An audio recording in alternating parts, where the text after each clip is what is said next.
नमस्कार, आप सभी का एक बार फिर से शिक्षा क्रांति मंच पर स्वागत है।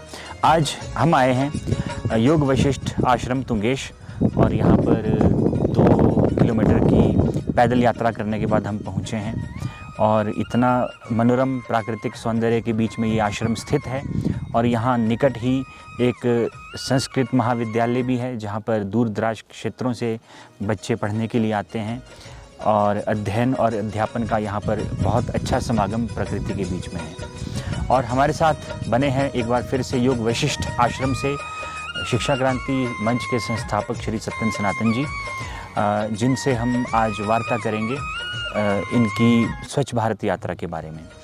जिस प्रकार से स्वच्छ भारत यात्रा इन्होंने छेड़ी है लोगों को जागरूक करने के लिए स्वच्छता के प्रति, तो उसी क्रम में हम यहाँ पर योग वशिष्ठ आश्रम में उपस्थित हैं और सीधे आपके साथ योग वशिष्ठ आश्रम से बने हैं। यहाँ पर प्राकृतिक संपदा और प्राकृतिक सौंदर्य के बीच में स्थित यह मनोरम आश्रम और यहाँ पर यहाँ की शोभा देखते ही बनती है। यहाँ पर आकर जिस प्रकार से हमारे विषय विकार सब विलीन से हो जाते हैं प्रकृति के बीच में आकर, तो आपको किस प्रकार का अनुभव यहाँ पर मौजूद होकर लग रहा है? यहाँ आके दीप्तांशु जी ऐसी अनुभूति हो रही है जिस तरह से हम कभी भी जाते हैं, कहीं भी जाते हैं, रविवार को शनिवार को हमारा यह अक्सर ट्रैकिंग मोड होता है और ट्रैकिंग हमारी प्लानिंग होती है। हम प्रकृति में जाते हैं, सफाई अभियान करते हैं और मेडिटेशन भी करते हैं। लेकिन आज यहाँ आके जो है मेडिटेशन स्वतः ही घटित हो जाती है। आप देखिए कितनी शुद्ध हवा है और हम थोड़ी देर मेडिटेशन करने भी लगे थे, लेकिन जो चारों ओर की जो शुद्धता है, प्राकृतिक सौंदर्य है, उसमें योग ध्यान मेडिटेशन स्वतः ही घटित हो गया आज तो। इसी के साथ स्वच्छता के प्रति आपने यहाँ पर क्या गतिविधि की? क्या आपने लोगों को स्वच्छता के प्रति? जी बिल्कुल, हमारा जिस तरह से आप जानते हैं कि स्वच्छता के लिए शिक्षा क्रांति मंच पर से हम वृक्षारोपण करते हैं, सफाई अभियान करते हैं और संवाद करते हैं।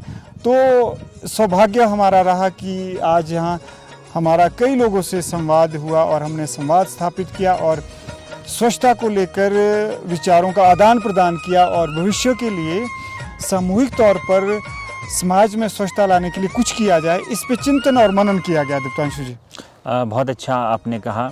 तो यहाँ पर इतना स्वच्छ वातावरण, स्वच्छंद यहाँ के लोग और स्वच्छंद यहाँ के दरख्त और सब कुछ यहाँ पर बिल्कुल निर्मल है और मैल का बिल्कुल भी निशान नहीं है। तो क्या आपको लगता है कि यहाँ पर भी स्वच्छता की आवश्यकता है? दीप्तांशु जी, जो लोग स्वच्छ वातावरण में रहते हैं यानी जो स्वच्छ है, उनको ही आगे आना होगा जो समाज में जहाँ अस्वच्छता है उसको साफ करने के लिए। क्योंकि अगर हम पहले से ही अस्वच्छ वातावरण में रह रहे हैं तो बड़ा कठिन हो जाता है कि हम कहीं समाज में अस्वच्छता को दूर करें।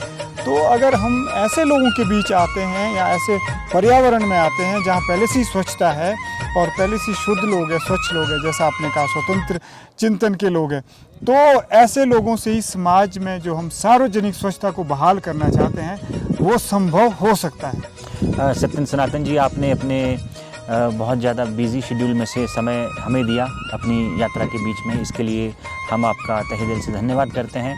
हमारे दर्शकों को आखिरी संदेश आप आज क्या देना चाहते हैं? जी, मैं यही संदेश देना चाहूँगा कि जिस तरह से हमने आज ट्रैकिंग की है यानी पैदल यात्रा की है और प्रकृति में आने का आनंद और लाभ उठाया है, आप भी ज़रूर अपने सप्ताहांत में प्रकृति की ओर जाएं और स्वच्छता का ध्यान रखें, कचरा ना फैलाएं और हो सके तो अब समय आने वाला है कि ज़रूर वृक्षारोपण की भी तैयारी करें। और संवाद करना बहुत ज़रूरी है। मैं यह कहना चाहूँगा कि संवाद से ही एक हम स्वस्थ समाज का निर्माण कर सकते हैं, इसीलिए संवाद बहुत ज़रूरी है। कहीं भी जाए आप लोगों से मिले और संवाद से संबंध सेतु स्थापित करें ताकि हम समाज को स्वच्छ और स्वस्थ बना सकें। बहुत बहुत धन्यवाद।